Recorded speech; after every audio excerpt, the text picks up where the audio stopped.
Electrical drawing में control transformer क्यों use करते हैं? कोई भी आप इलेक्ट्रिकल ड्राइंग देखेंगे तो उसमें आपको कंट्रोल ट्रांसफार्मर दिखाई देगा। जैसे ये इलेक्ट्रिकल ड्राइंग है, दिखा भी रहा सर, यहाँ पे एसी पावर डिस्ट्रीब्यूशन लिखा है। एसी पावर डिस्ट्रीब्यूशन में देखो ये है 250 VA का कंट्रोल ट्रांसफार्मर है, जो मेरी उंगली रखी है। 0 से 415 वोल्ट दे रहे हैं और 220 वोल्ट ये 0 से 220 ये निकाल रहा है। ठीक है ना, दिख रहा है ना? ये हमने क्यों यूज किया है, अब हम आपको ये बताते हैं इसका काम। तो मैंने यहाँ पे 3 फेस लिए और ये न्यूट्रल ले लिया। अब यहाँ पे मैंने ये मान के चल रहा है कि हमारे पास मान लो 2 मशीन है और हमने एग्जाम्पल के लिए ये ले लिया कि भाई मशीन, पहली मशीन में एक लाइट एक लोड है, दूसरी में भी एक लोड है। वो करने के लिए, प्रैक्टिस के लिए इसका रेजिस्टेंस 100 ओम है और इसका रेजिस्टेंस 400। तो मैं L1 जो लाइट है इस पे हमारा आ रहा है आर फेस और न्यूट्रल 220 वोल्ट। ये देखिए आर फेस ले लिया और यहां से मैंने न्यूट्रल ले लिया। अगर मैं लाइट नंबर 2 की बात करूं तो यहां पे वाई फेस मैंने लिया है यहां से और न्यूट्रल ले लिया। तो दोनों पे जो वोल्टेज जाएगा, अगर मैं इसकी बात करूं तो इस पर वोल्टेज जाएगा आर फेस और न्यूट्रल के बीच का, वो लगभग 220 वोल्ट होगा। और वाई फेस पे भी वाई है, ये भी लगभग 220 वोल्ट। अब यहां पे आप कहेंगे कंट्रोल ट्रांसफार्मर तो है नहीं, कंट्रोल ट्रांसफार्मर लगाने की आवश्यकता क्यों है, पहले हम इसको देखेंगे क्यों है, तब हम कंट्रोल ट्रांसफार्मर लगाएंगे। पहले हम इसको देखेंगे आवश्यकता क्यों है, तब उसमें कंट्रोल ट्रांसफार्मर हम लगाएंगे। कंट्रोल ट्रांसफार्मर की नीड क्यों है, ठीक है। अब यहाँ पे ये इसको मैंने क्या किया, यहाँ पे एक सर्किट में कन्वर्ट कर दिया। आर फेस, जो आर फेस हमारा आ रहा है स्विच 1 से होते हुए लाइट 1 को, और जो वाई फेस है ये स्विच से होता हुआ लाइट 2 को यहां पे मैंने दे दिया न्यूट्रल।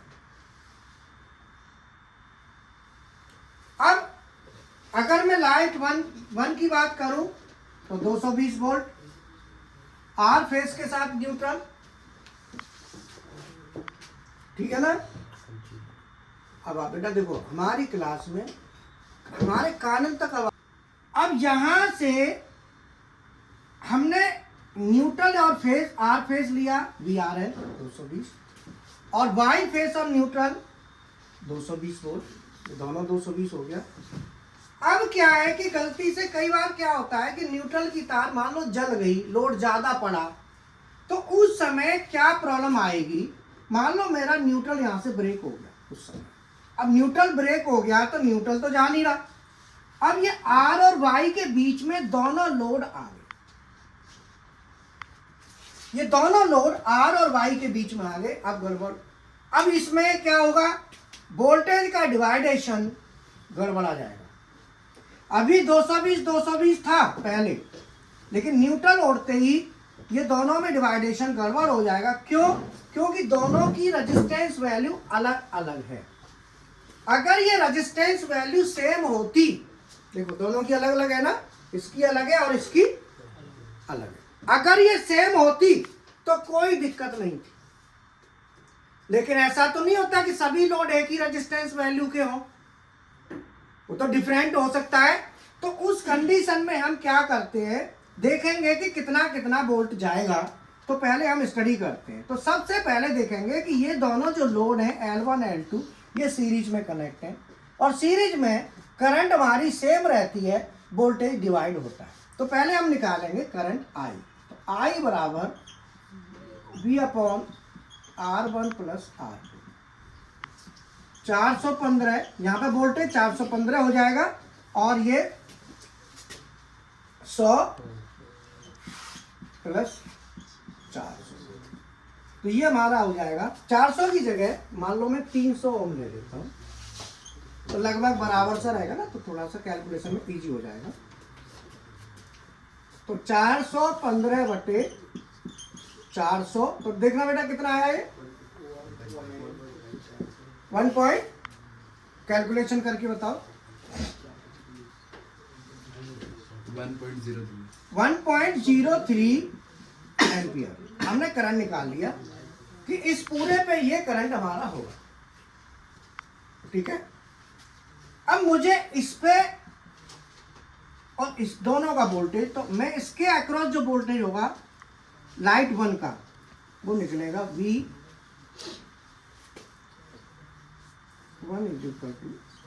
IR। अरे बेवकूफ, अब इसमें क्या है कि जो लाइट 1 है, लाइट 1 के अक्रॉस वोल्टेज ड्रॉप देखेंगे, क्योंकि सीरीज में क्या है कि करंट तो सेम रहेगा लेकिन वोल्टेज डिवाइड हो जाता है। तो मैं इसके अक्रॉस देखूंगा तो V1 बराबर IR1, तो यहाँ पे I 1.03 इंटू इसका है 100 ओम, तो यहाँ पे इसके अक्रॉस वोल्टेज निकालूंगा, उसको मान लो V1 बराबर IR1 बराबर 1.03 इंटू 100, तो ये कितना हुआ 103। चलो 103 वोल्ट ये हो गया।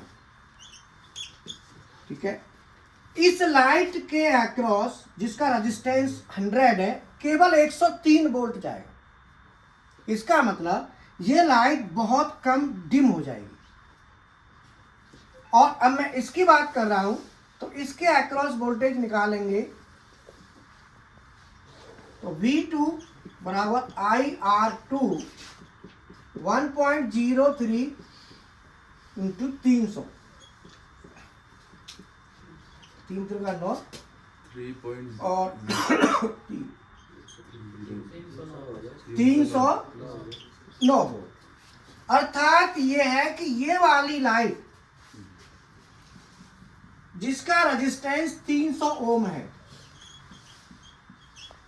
ये वाली लाइट तेजी से जलेगी बहुत ज्यादा और खराब हो जाएगी, और ये वाली लाइट इतनी डिम जलेगी कि ये ज्यादा जल नहीं पाएगी, बहुत स्लो। तो दोनों में ये आपकी बिल्कुल खराब, 300 वोल्ट जाते ही वो सेंड नहीं कर पाएगी और वो लाइट खराब, मतलब कोई भी आउटपुट कॉन्टैक्ट रिक्वायर्ड कुछ भी है खराब हो जाएगा। इस तरीके से अगर न्यूट्रल गया तो न्यूट्रल जाते ही अनबैलेंस कंडीशन आ जाती है। तो इसके लिए हम क्या करते हैं कि न्यूट्रल का काम ही खत्म कर देते हैं। यहाँ पे हम क्या करेंगे, 2 फेस लाइन, 2 फेस हमने कोई भी ले लिए, मान लो ये दोनों ले लिए, और ये हमने यहाँ पे लगा दिया कंट्रोल ट्रांसफार्मर। तो यहाँ पे हम कंट्रोल ट्रांसफार्मर लगाएंगे,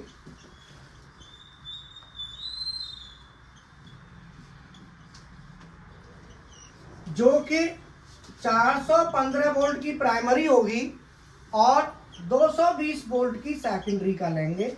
इसको हम कंट्रोल में यूज करेंगे, कंट्रोल सर्किट में हम ये यूज करेंगे। उसमें अब मान लो न्यूट्रल का काम खत्म, न्यूट्रल का यूज ही नहीं किया, हमने 2 फेस ले लिए, 415 दे दिया, 220 निकाल दिया। तो ये हमारा इस तरीके से ये हमारा कारण समझ में आ गया कि कंट्रोल ट्रांसफार्मर हम क्यों यूज करते हैं। अब आपको जितने क्वेश्चन पूछने हैं किसी भी स्टूडेंट को, वो इसमें क्वेश्चन पुट अप कर सकते हैं, जितना चाहो उतने क्वेश्चन पूछो, कोई अब इशू नहीं है। मैंने ये बता दिया कि कंट्रोल ट्रांसफार्मर है कि इलेक्ट्रिकल ड्राइंग किसी भी मशीन में आप देखेंगे तो आपको ये जो है ये कंट्रोल ट्रांसफार्मर पक्का मिलेगा, ये पक्का मिलेगा, हर मशीन में मिलेगा, ठीक है ना। तो ये आप बहुत बारीक चीज बताए सर। मैं तो मेरा काम ही ये देखो, मेरा जो एक्सपीरियंस है ना 36 ईयर होने जा रहा है, 15 साल का इंडस्ट्रियल है, मैनेजर रहा हूं बजाज जैसी कंपनी में, और 20 21 साल हो जाएंगे अभी 2 महीने में ट्रेनिंग देते देते 21। तो मुझे एक एक चीज, मैंने कुछ नौकरी करी, जब चीजों को फेस किया, फिर ट्रेनिंग देते देते फेस किया, फिर स्टूडेंट आते हैं उनको भी सुनो, उनसे भी डिस्कशन करने से मिलता है उनकी किस तरह की प्रॉब्लम आती है। कई स्टूडेंट जैसे अपनी प्रॉब्लम बताते हैं। अब जैसे स्टूडेंट से पूछा हमने कि भाई ये जैसे हमने पहले शुरू में आप सबसे पूछा था, तो सभी ने, ज़्यादातर कैंडिडेटों ने ये कहा कि अगर न्यूट्रल ब्रेक हो जाएगा तो ये कुछ भी नहीं, ऑन ही नहीं होगा, ऐसे बोला था ना। जबकि इसमें इलेक्ट्रिकल के भी इंजीनियर होंगे। हमारी क्लास में सीधा सीधा फंडा है, हम सब तरीके से देख के चलते हैं। हम ये मान के चलते हैं कि कम से कम पढ़ा लिखा कौन है, हम उसको आधार मान के क्लास करेंगे सीधा। अब जैसे ये इलेक्ट्रिकल है नहीं, तो ये तो वो है कंप्यूटर से हैं। बोलो, कंप्यूटर से है ना, क्या नाम है आपका? मनदीप कटारिया। और देखो ये रहे, ये भी इलेक्ट्रिकल से नहीं है, ये मैकेनिकल से हैं। क्या नाम है? रोहित। और आप भी, ये भी मैकेनिकल से हैं। क्या नाम है? कार्ड नहीं बनाता सर। ठीक है। और वो ना सर देखो, देखो ये तो मामला इनका तो गड़बड़ है ना। लिख नहीं पाते प्रॉपर, है ना। हाँ, लिख नहीं पाते प्रॉपर। ये तो वहां से 5 क्लास किया ना सर, 5वीं में से छोड़ दिया था तो कहाँ दिखाई? 5वीं क्लास पढ़े खाली, ऐसे बोला करो 5वीं क्लास। ओके, 5th स्टैंडर्ड है ना, स्टैंडर्ड बोला करो उसके आगे, ठीक है ना। तो हर तरीके हैं, ये तो वो है। और भी होंगे कई, हाथ उठाना जो इलेक्ट्रिकल नहीं है। आप भी नहीं हो इलेक्ट्रिकल, आपका क्या है? इंटर किया अभी। इंटर किया, वेरी गुड। देखो इंटर करके भी धुआं फेंक रहे हैं आप। 12th class. अरे यार, तुम पीएलसी सीख रहे हो यार, कमाल है। देखो है ना, कितना मतलब लगता है कि हाँ, अब ऐसों के लिए बहुत जरूरी है। और कौन है जो इलेक्ट्रिकल नहीं है? कौन है? हाँ, ये नहीं है। हाँ, संदीप। 12 पास। संदीप है, देखो 12th पास। आप इलेक्ट्रॉनिक्स। इलेक्ट्रॉनिक्स हैं। चलो, नहीं आपका तो इलेक्ट्रॉनिक्स है तो चल जाएगा। Electrical electronics. आप आईसी।